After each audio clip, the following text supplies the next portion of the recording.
नितिन जी, जो विषय दिया गया है चुनाव का एक्सप्रेसवे, कहीं ना कहीं ऐसा लग रहा है कि बीजेपी के जीत का एक्सप्रेसवे भी आपके डिपार्टमेंट से होते हुए कहीं ना कहीं गुजरता है।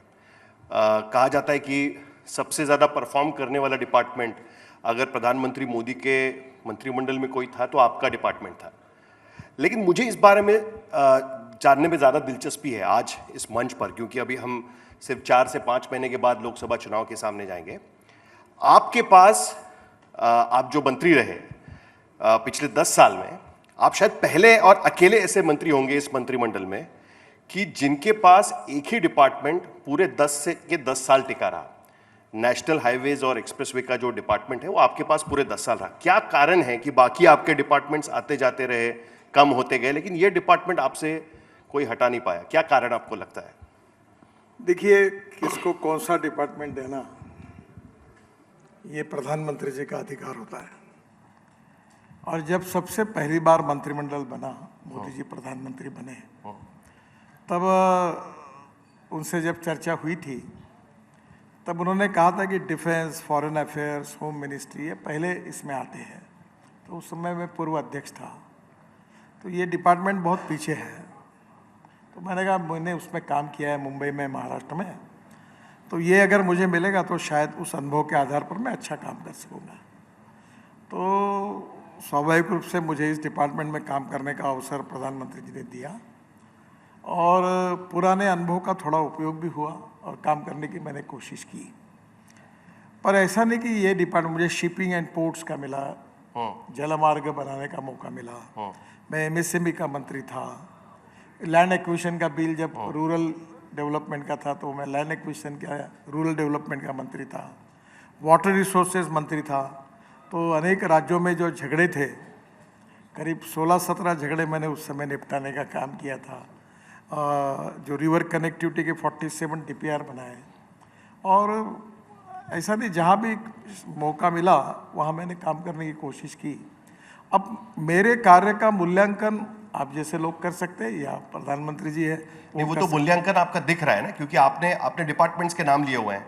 आप minister of road transport and highways बने 2014 में, तब आपके साथ में शिपिंग और वाटर रिसोर्सेज भी आपको साथ में दिया गया था। उसके बाद आपको गंगा रिजुविनेशन का भी आपको मंत्रालय दिया गया था। उसके बाद एक एक करके आपके डिपार्टमेंट्स ड्रॉप कर दिए गए, उसको एक जल शक्ति डिपार्टमेंट बनाया गया। पिछली बार आपको एक एडिशनल डिपार्टमेंट दिया गया एमएसएमई का, उसके बाद फिर वो भी डिपार्टमेंट के, लेकिन ये वाला जो पर्टिकुलर डिपार्टमेंट है वो आपके पास रखा रहा।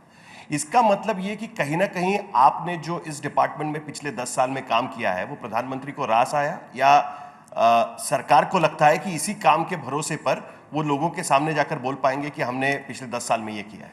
देखिए, सरकार में सभी मंत्री अच्छा कार्य करने की कोशिश करते हैं और प्रधानमंत्री के नेतृत्व में सरकार की परफॉर्मेंस की जब चर्चा होती है तो सभी डिपार्टमेंट की चर्चा होती है और सबकी जिम्मेदारी होती है कि उनको जो जिम्मेदारी मिली उसके आधार पर वो काम करें।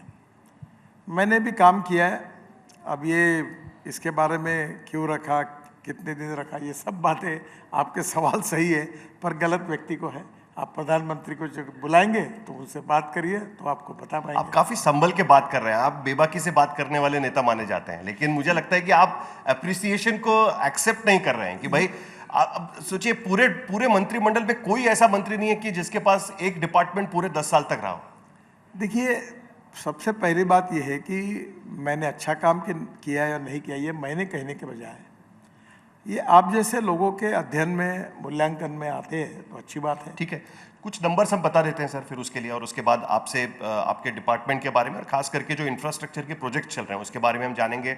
आप बीजेपी के पूर्व अध्यक्ष भी रह चुके हैं, उसके नाते भी आपसे कुछ सवाल पूछे जाएंगे, लेकिन कुछ आंकड़े अगर हम सामने रखें तो इम्प्लीमेंटेशन स्टेज पर इस वक्त करीब 1200 प्रोजेक्ट्स आपके डिपार्टमेंट के अंडर है जो इम्प्लीमेंटेशन के स्टेज पर है। कुछ 15 लाख करोड़ का इन्वेस्टमेंट उस पर किया हुआ नजर आ रहा है। उसके साथ में यूपीए 2 के समय, जब यूपीए की सरकार थी तब तक कुछ 66,590 किलोमीटर के हाईवेज हुआ करते थे, नेशनल हाईवेज। आज की स्थिति में उसकी संख्या 1,40,000 किलोमीटर से भी ज्यादा की ये संख्या यहाँ पर दिखाई दे रही है। भारत का जो रोड नेटवर्क है करीब 63.72 लाख किलोमीटर का, आप कह रहे हैं कि आप यूएस के साथ उसको मैच कर देंगे कुछ साल में, ऐसा भी आपने उसमें कहा हुआ है। ये सारी चीजें आपने पिछले 10 साल में किस तरीके से की? क्योंकि जब भी कभी इंफ्रास्ट्रक्चर की बात होती है तो उसमें लैंड एक्विजिशन हो या उसके लिए पैसा लाने की बात हो, उसको बनाने के पहले जो कई तरीके के एजिटेशंस होते हैं वो सारी बातें हो, कई सारी दिक्कतें इसमें होती है। कोई आसान नहीं है भारत जैसे देश में इस तरीके के प्रोजेक्ट्स करना। क्या आप अपने आप की उपलब्धि मानेंगे आपके काम की पिछले 10 साल में? क्योंकि आपको एक, जैसे मैंने कहा कि एक पूरा डिपार्टमेंट 10 साल बिना रोक टोक के चलाने को मिला है। देखिए, पहली बात तो ऐसे कि हिंदुस्तान का रोड नेटवर्क ये second largest in the world है और we are the fastest growing economy in the world. और स्वाभाविक रूप से प्रधानमंत्री जी का ये मिशन है, उद्देश्य है कि हम वर्ल्ड की तीसरी इकोनॉमी बने। और मैं American president John F Kennedy, इनके एक बहुत ही फेमस स्टेटमेंट को मैंने अपने ऑफिस में लिख कर रखा है।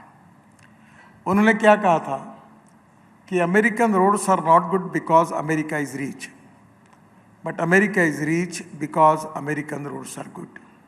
रोड से प्रॉस्पेरिटी आती, डेवलपमेंट होती है। अभी आपको मुझे ये जो अपने द्वारका एक्सप्रेस है हमने बनाया, जिसका आज तक ने अच्छा प्रोग्राम किया था, और टनल के अंदर भी हम गए थे। उस हाईवे की स्थिति ऐसी कि 28 किलोमीटर हाईवे था, यानी सिंगल लेन पकड़े तो 56 किलोमीटर, पर है वो 563 किलोमीटर और डबल डेकर है, टनल भी है, ब्रिजेस भी है, स्टेट ऑफ आर्ट प्रोजेक्ट है। अब ये प्रोजेक्ट अटका हुआ था, दिल्ली और हरियाणा के बीच में विवाद था। और ये मुझे एक बार हरियाणा के मुख्यमंत्री जी ने गुड़गांव के एक प्रोग्राम में कहा कि ये 28 किलोमीटर आप जरा करा दो, तो मैंने हाँ कहा। मुझे लगा होगा 100, 150, 200 करोड़ का, ये निकला 8000 करोड़ का। और मुझे बताते हुए खुशी हो रही कि इस रोड के बाजू में कम से कम 5 लाख करोड़ रुपए की इन्वेस्टमेंट आई। इतनी बिल्डिंग्स बन रही है, इतना डेवलपमेंट हो रहा है इस रोड के आजू बाजू में कि नया गुड़गांव, दिल्ली का नया अच्छा पार्ट वहाँ डेवलप हो रहा है। वहाँ रियल इस्टेट में ऐसी स्थिति हुई कि एक व्यक्ति मुझे हवाई जहाज में मिले, यंग थे, अचानक मैं बिजनेस क्लास में था, वो भी थे, मेरे पैर छुए तो मैंने बोला ये मत करिए। बोले साहब आपने मेरी तकदीर को बदल दिया। मतलब मैंने क्या किया? बोले मैं NCLT में गया था, पूरा मेरा प्रोजेक्ट पूरे लंबे हो गए थे, कुछ नहीं हो रहा था, काम अधूरा अटका हुआ था। जैसा आपने द्वारका एक्सप्रेस वे बनाया, मुझे इतने 3 गुना रेट बढ़ गए, इतनी कीमत मिली। तो रोड से इंडस्ट्री आती है, रोड से ट्रेड बिजनेस बढ़ता है, रोड से रियल इस्टेट बनती है, रोड से स्मार्ट सिटीज़ बनती है, रोड से लॉजिस्टिक पार्क बनते हैं।